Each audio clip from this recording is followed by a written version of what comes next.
कैरवेल के स्टूडियो पे ही। सर आप तो ज्यादा गोरे दिख रहे हो, थोड़ा पीछे हो जाओ, मुझे गोरा आने दो। हैं? तो आज हम थे यहीं पे क्योंकि क्लास रोज यहीं से लेते हैं, तो मुझे लगा कि आज आप अभी मैं क्लास ले रहा था और आपके दो बहुत धुरंधर टीचर आए हुए हैं बाहर, तो मैं चाहता हूं कि उनको बुला लूं और आप सबके साथ इंट्रोड्यूस करा दूं। इंग्लिश के टीचर जयदीप सर और अरुण सर दोनों आए हुए, रीजनिंग के टीचर अरुण सर, तो मैं चाहूंगा कि सर आए और आप सबसे मिले। मेरे प्यारे बच्चों, आज यहीं पे कैरवेल पे ही ये क्लास चल रही है, तो कैरवेल के स्टूडियो पे ही। सर आप तो ज्यादा गोरे दिख रहे हो, थोड़ा पीछे हो जाओ, मुझे गोरा आने दो। हैं? तो आज हम थे यहीं पे क्योंकि क्लास रोज यहीं से लेते हैं, तो मुझे लगा कि आज सर लोग भी का भी बैच आ रहा है, तो क्यों ना आप लोगों से इंट्रोड्यूस करा दूं। वैसे आप सब जानते ही हैं, अरुण सर को भी, जयदीप सर को भी। जयदीप सर इंग्लिश पढ़ाते हैं और आज सर का बैच स्टार्ट हो रहा है। आज से ही हो रहा है सर? किस टाइमिंग पे सर? 1:30 मतलब? अच्छा, 1:30 बजे सर हो रहा है बैच। अरुण सर का रीजनिंग का बैच स्टार्ट हो रहा है 9:30 बजे। आज ये बैच स्टार्ट हो रहा है और मतलब दोनों ही, भाई लगा दे, दोनों ही गजब के टीचर हैं। मतलब रीजनिंग में अरुण सर से बेहतर कोई टीचर ही नहीं होगा। और मैं अरुण सर के साथ पढ़ा रहा हूँ, करीबन पिछले 10 साल से पढ़ाने लग रहा हूँ अरुण सर के साथ। मेरे और इनके बैच एक ही साथ आते हैं, चाहे ऑफलाइन हो या ऑनलाइन हो। चाहे हम पहले प्रूडेंस में पढ़ाते थे, फिर कैरवेल में पढ़ा रहे हैं, जहां पे भी पढ़ाया है उससे पहले और बहुत सारे इंस्टीट्यूट में साथ ही पढ़ाते आए हैं, तो हमेशा से साथ पढ़ा रहे हैं। और मैंने आपको कहा, जितने हजारों लाखों सिलेक्शन हमारी तरफ से गए हैं, हमारी वजह से तो क्या, बच्चों की मेहनत की वजह से सिलेक्शन हुए, लेकिन हम थोड़ा बहुत जो भी पार्टिसिपेट कर पाते हैं उनकी मेहनत में, उसमें बहुत बड़ा योगदान अरुण सर का रहा। क्योंकि देखिए, एक सर्टेन टाइम ऐसा था 2016 तक, जहां पे मैथ जो था उसमें से अगर बच्चे का 80% भी स्कोर आ जाता था तो भी बच्चा सिलेक्शन ले जाता था, क्योंकि रीजनिंग एक ऐसा लेवल था जहां पे बच्चा 100% स्कोर करने की कोशिश करता था। मेरा भी जो सिलेक्शन हुआ था, तो मेरे को भी इंग्लिश और जीएस की बहुत ज्यादा जानकारी थी नहीं, लेकिन मेरा भी जो सिलेक्शन हुआ था वो रीजनिंग और मैथ के बिहाफ पे ही हुआ था, क्योंकि मैंने प्रीलिम्स में रीजनिंग और मैथ दोनों में पूरे स्कोर कर लिए थे, तो मुझे वहां से मौका मिल गया था। लेकिन अब लड़ाई इतनी भयंकर हो गई है कॉम्पिटिटिव एग्जाम्स की कि इतने सारे बच्चे पार्टिसिपेट कर रहे हैं।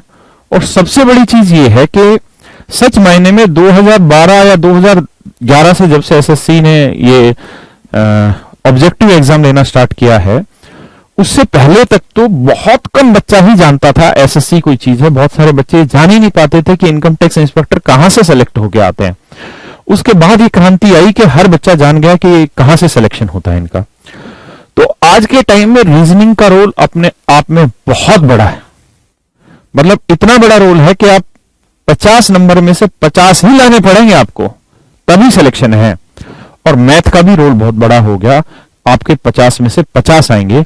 लेकिन एक सच बात यह भी है, या कड़वी सच्चाई यह भी है, कि आज के टाइम में मैथ और रीजनिंग आपको सिलेक्शन नहीं दिलाते।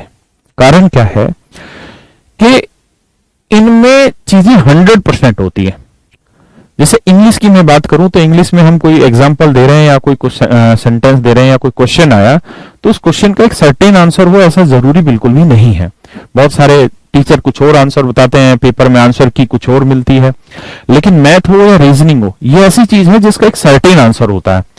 और बच्चे इतनी तैयारी कर रहे हैं, ऐसे ऐसे बच्चे हैं यहाँ पे जो पिछले 3-3 साल से, जब वो 12वीं पास करते हैं तभी से एसएससी की तैयारी करना शुरू कर देते हैं, यूपीएससी की तैयारी शुरू कर देते हैं।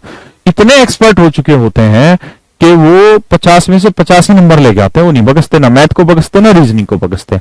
इसलिए मैथ और रीजनिंग अपने आप में सिलेक्शन अब दिलाने की औकात नहीं रखते, क्योंकि हर बच्चा मेहनत करके 50 आउट ऑफ 50 लेके आ रहा है।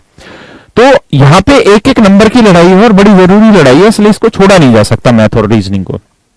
सिलेक्शन कौन दिलाता है? सिलेक्शन दिलाते हैं इंग्लिश जैसा सब्जेक्ट। कारण क्या है कि इंग्लिश में आज भी बच्चा प्रीलिम्स में 50 में से 50 लाना मुश्किल काम है, मेंस में 200 में से 200 नंबर लाना बहुत मुश्किल काम है।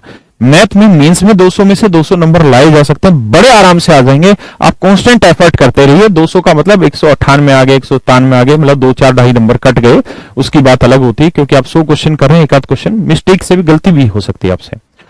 लेकिन इंग्लिश एक ऐसा सब्जेक्ट है कि अगर आप वहां प्रीलिम्स में 50 में से 40 से आप अगर सीधा 45 प्लस पे पहुंच जाते हैं, 48 नंबर तक ले आते हैं, और मेंस में आप 200 में से 190 प्लस पे पहुंच जाते हैं एक्चुअल बिना नॉर्मलाइजेशन के, तो आप समझिए कि आप सही लेवल पकड़ पाएंगे सिलेक्शन का।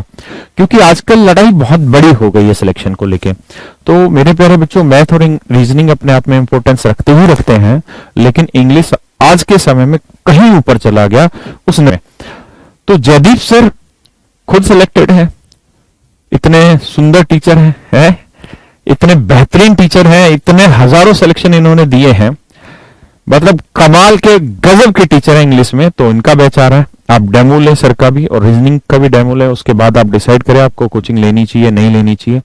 अगर आप इंग्लिश की कोचिंग लेना चाह रहे हैं तो एक बार जयदीप सर का जरूर बैच देखें, अरुण सर का रीजनिंग का बैच जरूर देखें, उसके बाद ही आप कहीं पे कोई डिसीजन लेना चाहते हैं तो उसको कंफर्म करिएगा।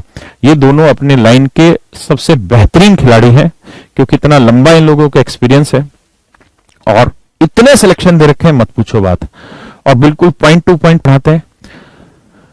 मेरे जैसा आदमी तो आज 40 साल का हो गया तो अपने सब्जेक्ट की मेहनत करता है, लेकिन जो अरुण सर हैं और जो जयदीप सर है, ये इतने मेहनती लोग हैं कि जयदीप सर अभी भी डेली द हिंदू हुआ या जो भी न्यूज़पेपर हो उनके आर्टिकल निकालते हैं, उनके वोकैब वाले सेक्शन तैयार करते हैं।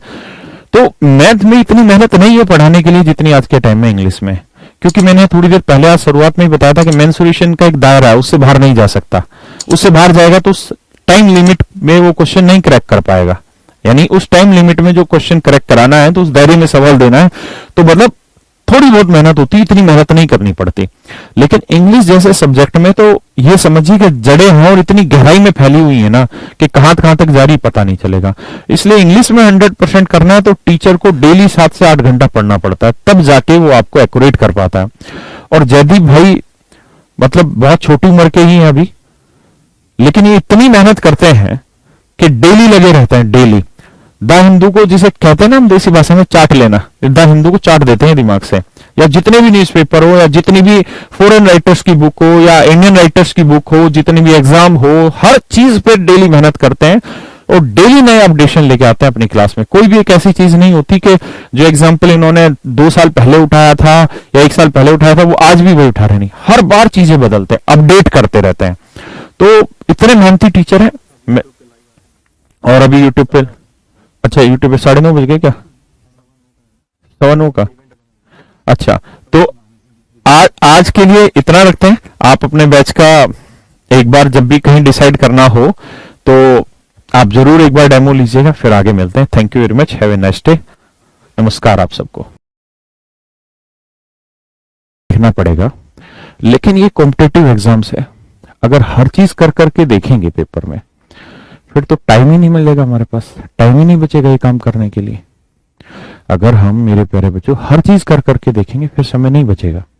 तो इसलिए कुछ चीजें, कुछ स्टैंडर्ड रिजल्ट है जो हमें याद रख लेने चाहिए, है ना, ताकि वो देखते ही हम बता दें कि हाँ यार ये राइट एंगल ट्रायंगल की साइड है, 8, 15, 17 सर ने लिखवा रखी है या इस पे कभी काम किया था, तो ये देखते ही शकल देखते बता देंगे हाँ सर 8, 15, 17 एक समकोण त्रिभुज बनाती, राइट एंगल ट्रायंगल बनाती, हाँ है ना।